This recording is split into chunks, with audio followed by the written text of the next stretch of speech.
keys are to the glory days at the stick. From who's got it better than us to brick by brick. It's always the 49ers way, from off-season to game day. Yeah, we talk back. It's the 49ers Cutback.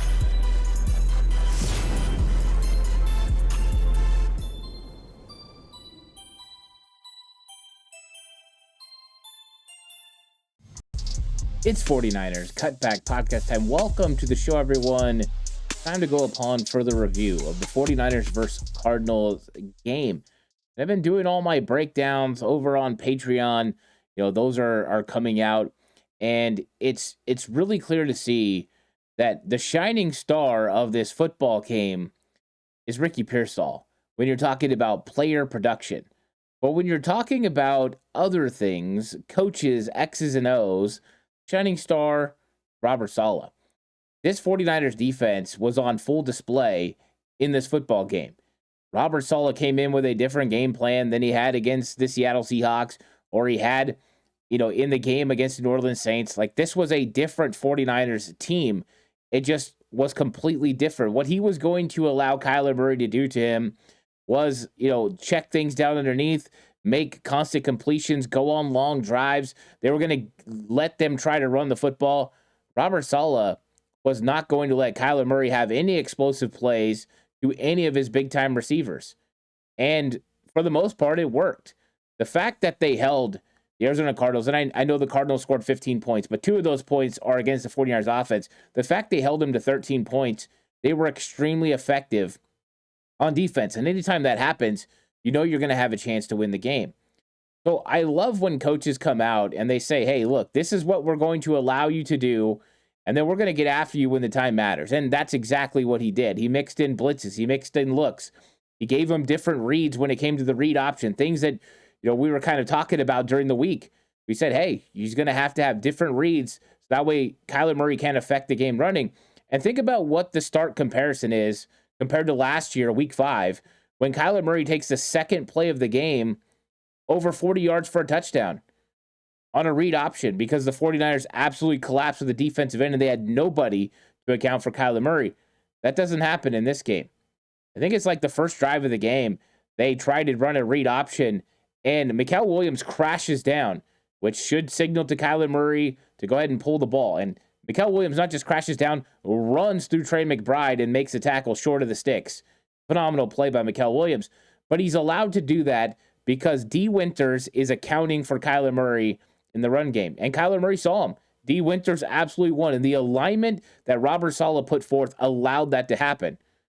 That is how you understand defensive philosophy and understand defensive scheme and put guys in a position to be successful. And everyone was in a position to be successful in that play. It was fun to see.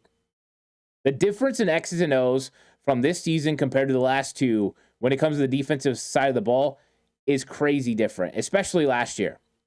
Last year's stripped down, vanilla style defense where it all counted and accounted for every one of the players to make all these kinds of plays. Okay, we've got extreme all pros. We've got, Bosa, we got Fred Warner, we've got Charvarius Ward, we got Talanoa Hufanga. These guys are all pros. We're just going to let them go out and play. Wasn't effective.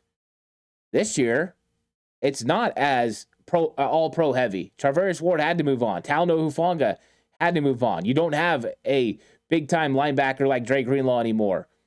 But still, the 49ers are finding out ways to play better defense than they played last year. And make no mistake, this is better defense than the 49ers played last year. It's better defense than they played in 2023. There's more attention to detail. There's less breakdowns. Now, there still are breakdowns. Part of the reason is you've got young rookies that are expected to go out there and perform. And it's hard for young rookies to go out there and consistently play well. They make plays, though, right? For every time Upton Stout struggled, that last play on 3rd down where he's asked to make a stop on Zay Jones on 3rd and 9, he does it. Closes down. He gets there. He makes the play. So I'm liking what Robert Saleh is doing right now. I think he's been highly effective. We're going to talk more Robert Saleh in this. We're going to talk a lot of the takeaways that I saw, some of the offensive line concerns. I'm going to go into the offensive line pretty deep in this one as well, talking about Dominic Pooney and Connor Kobe and some of why maybe the run game hasn't been as effective as I think the 49ers would like it to be. So stay tuned for that. We're just going to go through the coaching notes. I went through, broke it down. I write down my coach's notes, and we come out and we talk about it.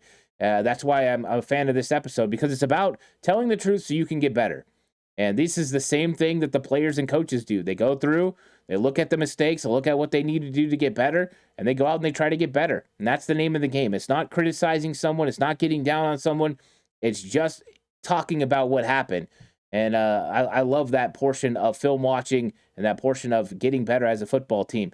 Please like and subscribe to the channel if you haven't already. Really appreciate it. If you're listening audio platform, 49ers Cutback on Believe Network. Please give it a 5-star rating.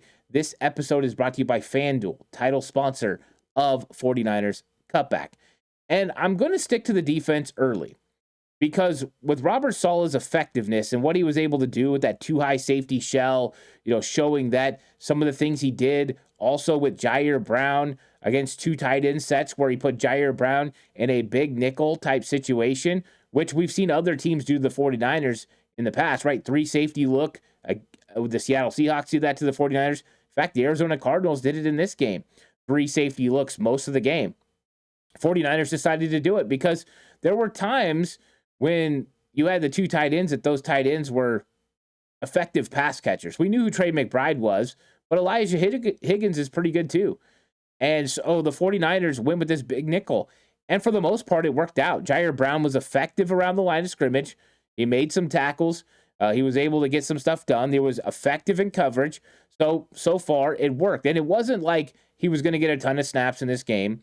They were going to mix in him. They were going to mix in Luke Gifford. They were going to mix in Upton Stout, depending on personnel grouping. And I thought that gave the 49ers a lot of versatility. When Robert Saleh looks at this team, he takes into account everyone's strengths and weaknesses, and he's going to put the guys out there in opportunities to be successful.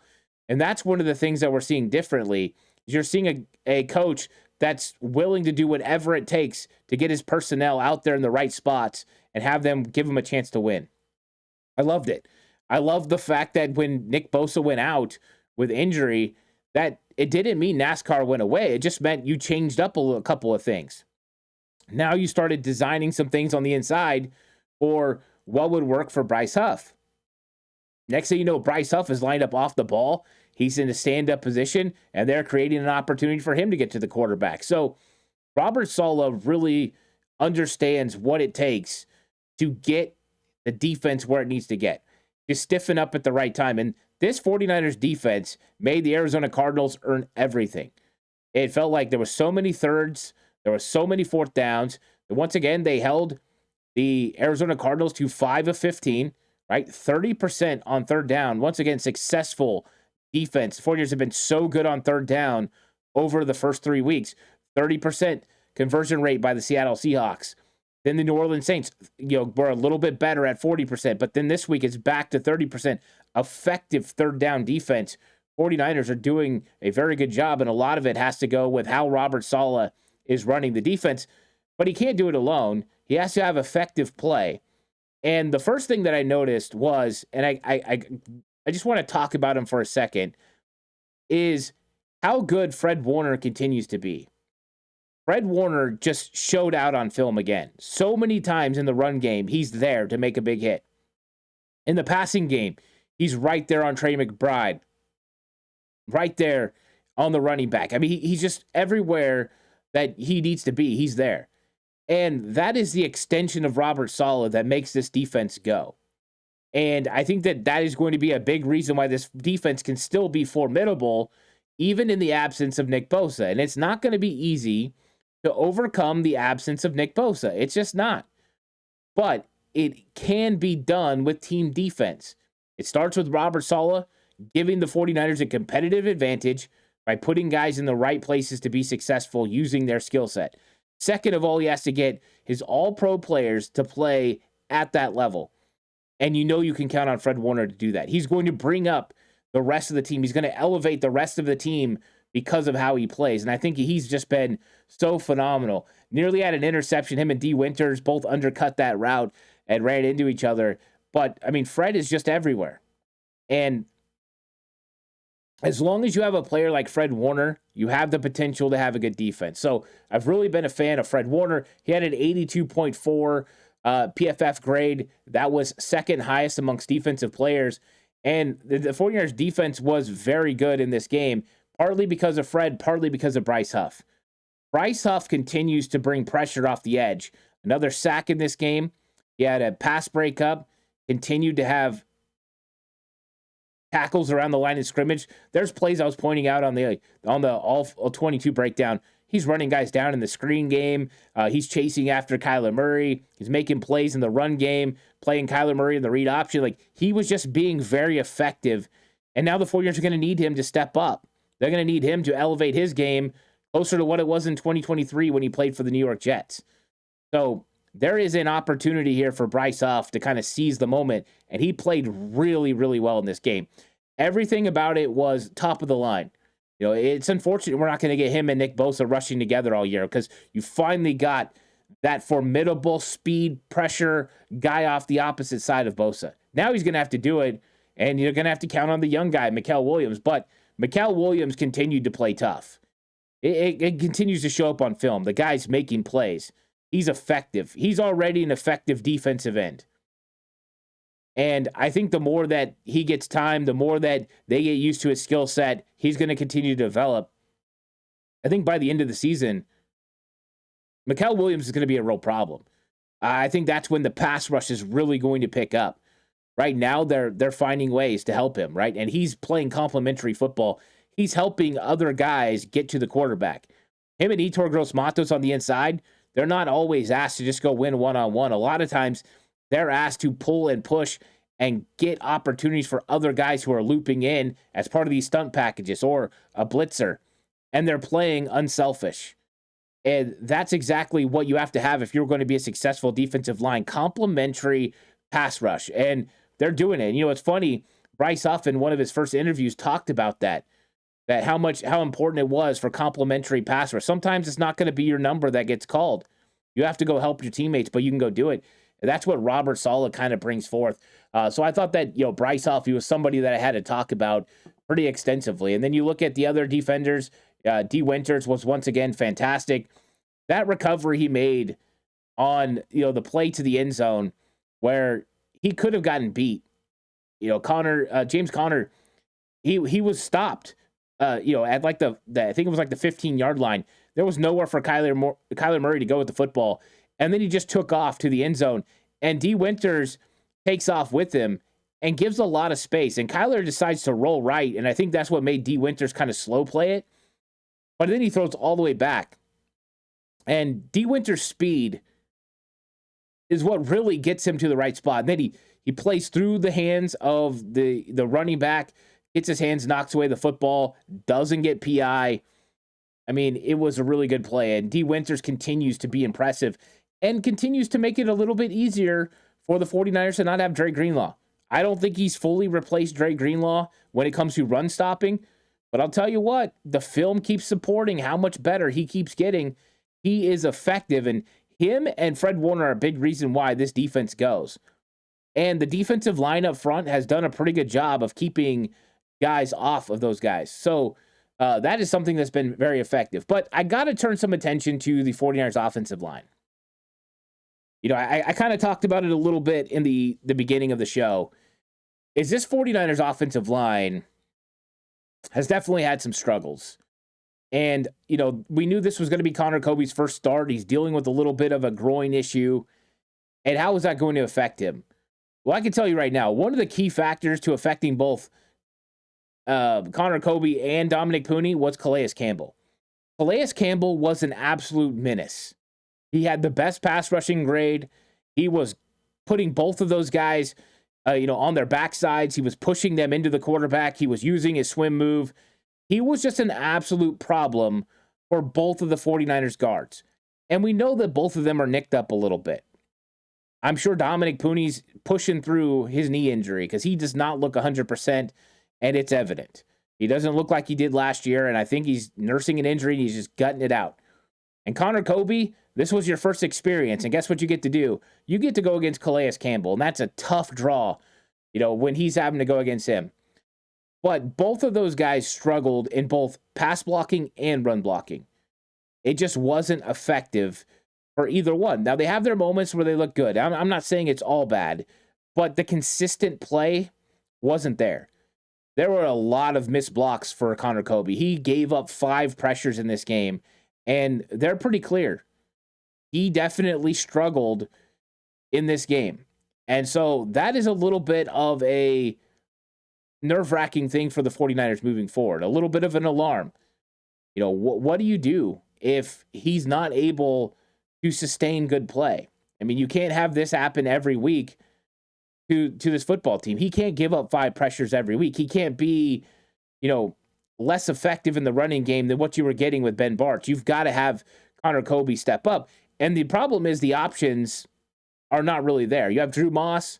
I think Drew Moss might be a little bit more effective in the run game right now, but I worry about him lateral movement in the passing game, so I'm not sure that's an advantage.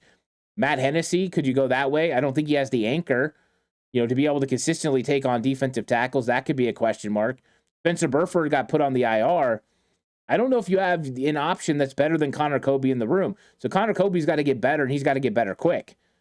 And, this does give him a lot of experience. There's some things that you can definitely do against that swim move to play a little bit better. I think one of the keys for both of those guys is to keep their balance, not to lunge. I think right now they're lunging a little bit, getting off balance. And so those two guys definitely were question marks. I think Colt McKivitz, it wasn't his best game. I think New Orleans was Colt McKivitz's best game. He still had good moments. So I didn't think it was a bad game from Colt McKivitz. I just didn't think it was his best. It was average. And, they need above average play from Colt McKivitz this season. And so, let's see if he can bounce back. Week 1 was shaky. Week 2 was really good. Week 3, not as bad as week 1, but still not as good as it could be. The effectiveness, taking care of those guys who are running the speed rush off the outside, it wasn't as good. His run blocking wasn't as good. Jake Brendel continued to play pretty well. Now, it wasn't as good as the first 2 games. I'm not going to blow smoke up anyone's behind and tell you it was. But there are still some plays that he's making, run blocking, down the field, that are superb. I mean, that big Brian Robinson run was probably one of my favorite runs of the entire season on the little toss play because it was effective blocking by a bunch of guys. Marquez Valdez-Scantling, by the way, is right now the 49ers' best wide receiver blocking. And I know Jennings was out, but I'm saying Marquez Valdez-Scantling, I guarantee you, Kyle Shanahan loves as a Chris Conley type role. Like, he is doing that. His blocking was superb on that play. Luke Farrell had a fantastic block. Colt McKivitz had a fantastic block. Jake Brendel, 15 yards downfield, putting Mac Wilson down 15 yards. Fantastic. That play was extreme execution, and that's what shows the 49ers' potential in the run game. The problem is it's not consistent right now. Somebody misses a block. It was Colt McKivitz, or it was Connor Kobe, or even sometimes Trent Williams. It wasn't Trent Williams' best game, but it wasn't his worst game either. Trent Williams is definitely playing better than he did in week 1. So what you're seeing is different matchups are generating some different problems for the 49ers offensive line. But the run game wasn't as effective, not just because of offensive line blocking, not just because the tight end struggled at times, but also because teams right now are saying, Mac Jones, you're going to have to beat us. 49ers weapons that are depleted. You don't have Juwan Jennings. You don't have George Kittle. You don't have Brock Purdy. You're going to have to beat us through the air. And right now, the 49ers have been able to do enough. Against New Orleans, it was 26 points. Against Arizona, it was 16. But it was enough. And so if you ever watched film breakdowns with Jimmy Garoppolo was quarterback, that's very similar to what teams are doing right now. Just they're all copying Mike McDonald and what he did in Seattle with the 3 safety look while doing it. But they're buzzing that safety into that middle area, trying to take away the middle of the field. They're making it tough. They're muddying up the middle for this 49ers offense. So remember that when you're talking about how teams are playing. That's going to change somewhat once Brock Purdy gets back to playing under center. Because Brock Purdy will take some of the shots that Mac Jones didn't take, and Mac Jones has been good. Don't get me wrong. He's been good. That throw to Ricky Pearsall was fantastic. But there are other throws that he doesn't make because he doesn't throw with anticipation that will be huge for Brock Purdy. So it's a give and take. Mac Jones is good, Brock Purdy's better. And that's what I think will help kind of open up this 49ers offense once Brock Purdy gets back. And of course, every weapon you add back changes it too. If Jawan Jennings comes back, Demarcus Robinson comes back, it kind of opens up some more doors and some more avenues and some different things you can do to kind of spread some things out. But it does nothing if this offensive line doesn't improve. I don't know what, I think it's injuries with Dominic Pooney. I really do, because we never saw this last year. But with Connor Kobe, it's just inexperience. And that was a tough matchup against Calais Campbell. And you're going to get tough matchups every week. And guess what? It doesn't get easier this week because Eric Armstead's going to be looking you in the face. And the blueprint knows how to win on the inside. So it's the tough matchups don't start or stop, because the next week after that is Braden Fisk, right? Like it's going to get tough. And these guys are going to have to answer the call. And I don't think the offensive line has been as good as they could be. And I think some of it's they're learning. They're still developing, especially young Connor Kobe. He's going to have to get a little bit better. But I think he can. I really do. I think he can. And, the San Francisco 49ers are favored to beat Eric Armstead and the Jacksonville Jaguars at plus 3.5, according to FanDuel. And if you're going to bet with FanDuel. It's a great opportunity. They're going to have lots of good player props, same day parlays. You can get it all in on that. The over-under on this game right now, 46.5. So if you want to get in on that, go check out FanDuel. It's a good opportunity. It's a lot of fun. It adds a little bit extra to the game if you're interested in that. But I want to stick with, some of these young guys, because, you have Alfred Collins and you have CJ West, and they're going to be graded as two of the lowest players in this game. And it was rough on the defensive line with how things were going, the double teams that they were going against. And I will say, week 1 against Seattle, it really was tough.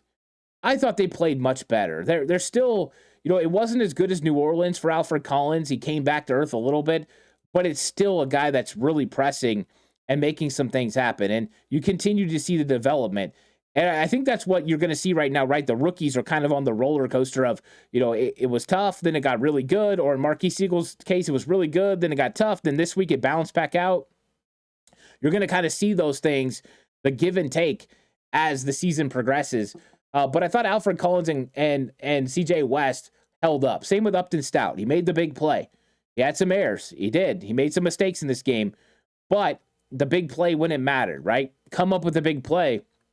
And the good news is, while these young players are learning, the 49ers are still winning. And they're still playing effective football. And that's one of the huge things about this game that I absolutely love, is the fact that you're still getting effective play. And you're going to see a lot of young players. I mean, if you look at the lowest graded 49ers defensive players, 4 of the 5 were rookies: Alfred Collins, Upton Stout, CJ West, and Marquise Siegel. Isn't that what you expect? Young guys to struggle a little bit. And, that's just what's going to happen in some of these games. But the good news is they're going out there and competing, and they're playing hard, and they're getting some things done. Now, Ricky Pearsall, I talked about how good he was and how he's a standout. Absolutely. Some of the routes that he ran, he shouldn't have been able to win. But he won, and he made catches, and he came back for the ball. He was brilliant. And I think we're just continuing to see the maturation of Ricky Pearsall. I think that he's going to just continue to grow into a really good star player. And, once you have him and Jawan, and then him and Jawan and Brandon Ayuk, this 49ers wide receiver room is going to be dangerous. Now, they have to stay healthy. That's one of the keys. But you could see the writing on the wall. These guys are going to be absolutely dangerous. Now, with Christian McCaffrey continues to set records for what he's doing on offense. And I know we talked about the offensive line earlier, and there's always the big conversation about whether Christian McCaffrey is still explosive or not. And he still looks good. I mean, there were some explosive runs. There's one run in particular. He's running to the left side, and I break it down on Patreon. And he takes off running full speed, and he gets through the hole.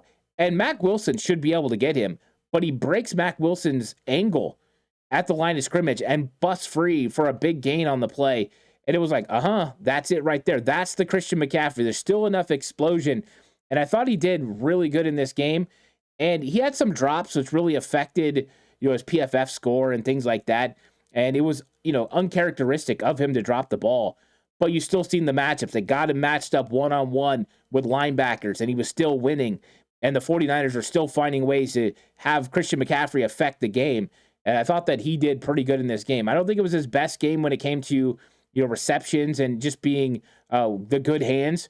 But overall, I thought he did a pretty good job. Now, Mikael Williams, I'm going to bounce around a little bit. The fact that he had 6 pressures, that's going to be huge moving forward because the 49ers absolutely need him to be highly effective. They need him to tear it up in replacement of Nick Bosa. It's going to take all those guys, right? Bryce Huff has to elevate his game. Mikael Williams, Sam Okuanu, Yetur Gross-Matos, even on the inside, those guys are going to have to elevate their game as well to make up for the loss of Nick Bosa. But I thought it was nice to see Mikael Williams continue to develop as a pass rusher. That's probably the biggest thing he needs to get better at. And I thought that, he was really, really good at getting better and better. And he's playing with the injured wrist, right? He's day-to-day right now with the injured wrist. So it's big. And we don't know if the 49ers are going to add anyone. We don't know if they're going to add any defensive ends, to the team. I just did an episode. You can go check that out about how the 49ers, that next man up, who comes in for, Nick Bosa and what the options are. And if you've got next man up because you've got a business opportunity and you need to hire, well, if you're waiting for the right candidates to apply, you're sorting through resumes, finding candidates, but they're not actively looking for jobs, well, the future of hiring looks much brighter because ZipRecruiter's latest tools and features help speed up finding the right people for your roles so you save valuable time. And now you can try ZipRecruiter for free at ZipRecruiter.com/audio. With ZipRecruiter's new advances, you can easily find and connect with qualified candidates in minutes. See a candidate you really are interested in? You can unlock their contact info instantly. 4 out of 5 employers who post on ZipRecruiter get quality candidate within the first day. And if you go to ZipRecruiter.com/audio right now, you can try it for free. Again, that's ZipRecruiter.com/audio. ZipRecruiter, the smartest way to hire. And when it comes to the 49ers and what I was able to see on film, there are still some things that the 49ers obviously got to get better at. But they continue to do one thing really well. And I know that they had some missed tackles, but for the most part, the 49ers have tackled really, really well. And usually there's a rookie on top of that list in Marquis Siegel. But how about this? The top tackler for the 49ers this week was Upton Stout. He had an 80.4 grade and finished with 5 tackles and a pass defense, which the pass defense is the biggest play in the 49ers defensive game because it comes at the right moment, 3rd and 9. He has to make the play. He absolutely does. And then Jason Pinnock also ranked 2nd with a 78.4 mark. And I wanted to give those totals because Pinnock also played well. His recognition was really good. His tackling around the line of scrimmage and in the secondary, his tackles in space were so good. Watching him, there was one play in particular, the 49ers blitzed D. Winters off the edge, and Kyler Murray threw right to where it was, right where the blitz came from, just like you're taught. And Benson made the catch, and Jason Pinnock was on him in a flash and absolutely lit him up. And it was like, yes, that's what the 49ers need from their safety position. And I thought Marquis Siegel and Pinnock weren't asked to operate around the line of scrimmage as much as they were in the first 2 weeks. They were asked to operate in coverage and in space, and they did really well. And Marquis Siegel did miss a tackle in a run play that allowed Trey Benson to get his big 29-yard gain. That was a tough tackle to make, but he continues to play well. Marquis Siegel is still ahead of schedule when it comes to how he's playing. Now, Kalia Davis was one of the 49ers' worst tacklers because he had 2 missed tackles. One of those would have been that big 4th down stop. That's a tough play to make, but you got really good tackling from the 49ers overall. And I think that's one of the keys, right? It's the attention to the fundamentals. That's what you're seeing from this Robert Saleh defense is attention to fundamentals. And you're going to see that more from the offense, I think, as well. They've just got to get a little bit better. And then we got to shout out the special teams as well.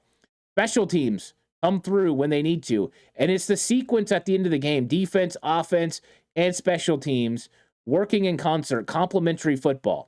How does it start? It starts with Upton Stout helping the 49ers defense get off the field and force the punt, right? He rips the ball out. Defense getting it done in key situation. Then Sky Moore makes an intelligent decision and allows the punt to go into the end zone instead of fair catching it. Didn't do that earlier, made a mistake. You know what happened though? The coach went and told him, don't do that again, and he took care of business. So bravo to Sky Moore. Intelligence in special teams. So you get it out to the 20. Then Mac Jones and the offense do what they're supposed to do. Kyle Shanahan dials up some really good calls. I mean, really good. If you go listen to that breakdown, it's available on Patreon. Go check it out. Link in the description. Was really good, taking advantage of what the defense gave. He moved guys around, find key players. That screen pass was phenomenal to Christian McCaffrey. Get into field goal range, and then Eddie Pinheiro comes out and nails the field goal. And it takes everyone executing to get it done. But think about that. Defense, special teams, offense, special teams. Complementary football. That's what I saw on film, and that's why the 49ers won. It wasn't pretty. It wasn't one of those games you walk away from and everything was roses. We talked about a lot of it in this game. But when it came down to it, they got it done. So what do the coaches' notes say? 49ers offensive line, interior offensive line, the two guards, they struggled. They need to get a little bit better. They got to work on stopping the arm over move, the swim. They got to get better at that. They've got to get a little bit better when it comes to run blocking. Some of it is they're probably not as healthy as the 49ers were hoping they would be. When it comes to the defensive line, they held up. They got to generate pressure. But Robert Saleh's got a really good game plan for everyone. And they got to keep tackling. And guess what? If they're going to win, keep playing complementary football. So please like and subscribe to the channel if you haven't already. If you're listening audio platform, 49ers Cutback on Believe Network, please give it a 5-star rating. This episode is brought to you by FanDuel. I'll catch you guys in the next one. Until then, stay safe. Remember, the right way is always the 49ers way.